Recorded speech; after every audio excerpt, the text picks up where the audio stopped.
All right, so I'm going to do one actual analysis of that, which is if you remember, there was no timeout, clock's running, and you can probably remember it vividly because if you were at a Super Bowl party, some people were probably wondering, wait, if the quarter ends, is the game over?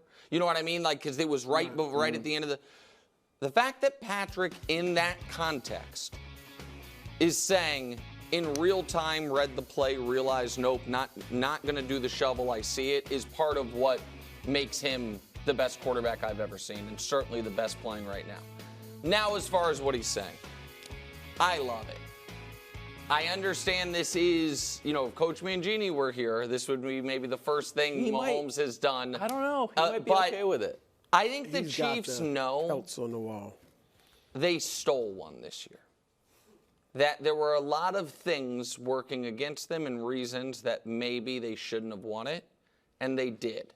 And now everyone has personal goals attached that can only be achieved by winning the Super Bowl. Like Mahomes is trying to be the GOAT. That's the other thing he said in this interview, Brew, was they were like, how can you beat Brady? He's like, well, I have to do what I did over these first 6 years 3 more times and I'll beat him. Which is what he said. It was pretty unbelievable. I think Travis Kelce, it's on the board that he becomes the most famous football player ever. But I think What? Wait, what? What do you mean? Because as long as the Chiefs are playing in the biggest television show every single year, and he is dating or married to or whatever the most famous person alive, I think he's a chance to become the most famous football player ever. I can't say that. Well, it's on the short list. I don't know what your measurement would be, but Jim Brown, I think OJ. Okay, Jim Brown Simpson. is not whatever. I'm not trying to have that debate another day. Okay, well, you just dropped a huge take. I'm just saying. I didn't think that was that big of a take. It's a big take. I think he's already on the Tom Mount, Brady. I think he's already on the Mount Rushmore of football famous. I think there is no question that right now more people walking around know who Travis Kelce is than any other football players, current football players other than Brady and Mahomes. I'm certain of that. Because he's dating. Yes. Yes. Well, then that don't have anything to do with the No, Super but Bowl. it was. Regardless, I think he's staying in the public eye. Okay. Reed's trying to become the potentially greatest coach ever. Chris Jones trying to be a first ballot Hall of Famer. The young guys, we have 2 key starters, McDuffie and Karlaftis, who have never lost a playoff game, who are 2 for 2 in Super Bowls in their careers. All of these individual goals are attached to winning, are attached to the Chiefs playing in the final game of the year. And so I don't think they're going to put the cart before the horse. I understand that they know the horse is the Super Bowl, so I love it. No, look, I agree. I mean, there's no reason to not think the Chiefs could win the Super Bowl next year. They should be better. The defense just keeps getting more experienced, right? And I'm excited about Mahomes' new toys. You know he is, the receivers they have, Hollywood Brown and Xavier Worthy. So what I'll say, though, is Baltimore, Houston, Cincinnati, and since they're going to start winning multiple championships, the Chargers, they got to be looking at it. They should have their bulletin board just like you. And, oh, wow, he's already penciling them into the Super Bowl? Yeah, specific plays. So, yeah, let's see. See how they take it. Okay, let's head down to Miami, where the Dolphins wide receiver room, star-studded, Tyreek, Jalen Waddle, and third option, Odell Beckham Jr. agrees to a 1-year deal. Here's Odell's numbers. 2 years with the Browns in that Browns-Rams combo platter, where he won a Super Bowl. And then the Ravens last year, I would say that was kind of a disappointing year last year. Yeah. We thought we were going to see a little bit more. Jalen Ramsey reminding everybody, you remember what happened last time, right? He won the Super Bowl, so that was good. Also was injured. I don't think that's what he's talking about. Brew, is Miami a legit threat in the AFC? Well, look, I think OBJ is a perfect fit there. He's great as a third option. I mean, they even got other decent receivers, beyond Tyreek and Jalen. They got decent receivers outside of them. But he's a great third option, I think.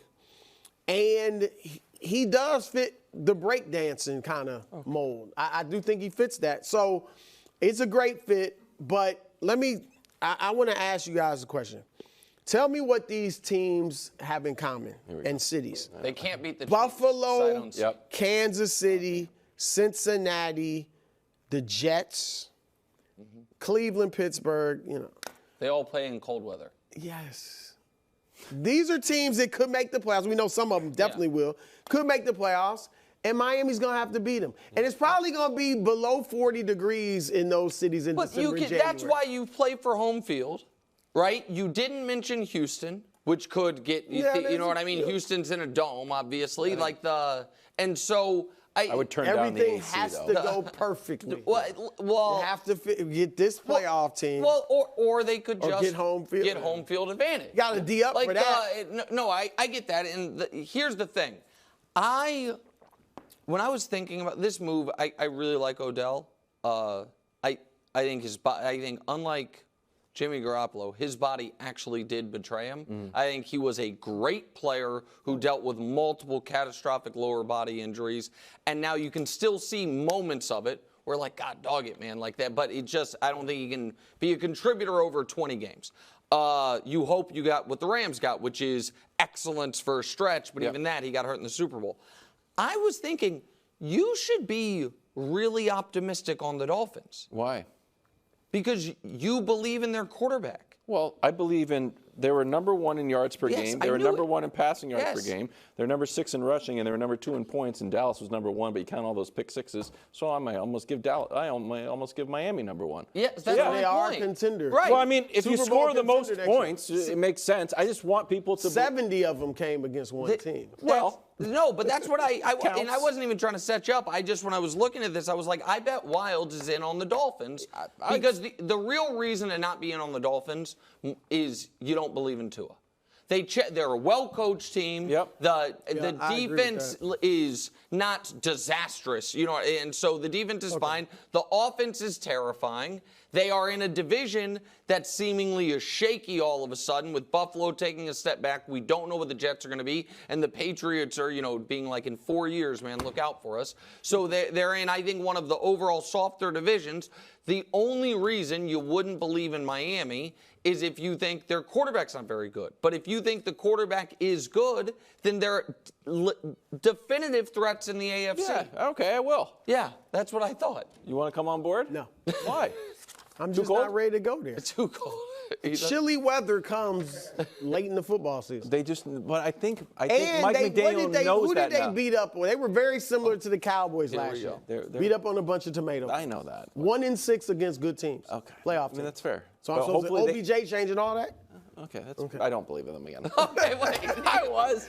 Thanks for watching. Subscribe here to get more from the show and to check out clips from other shows on FS1.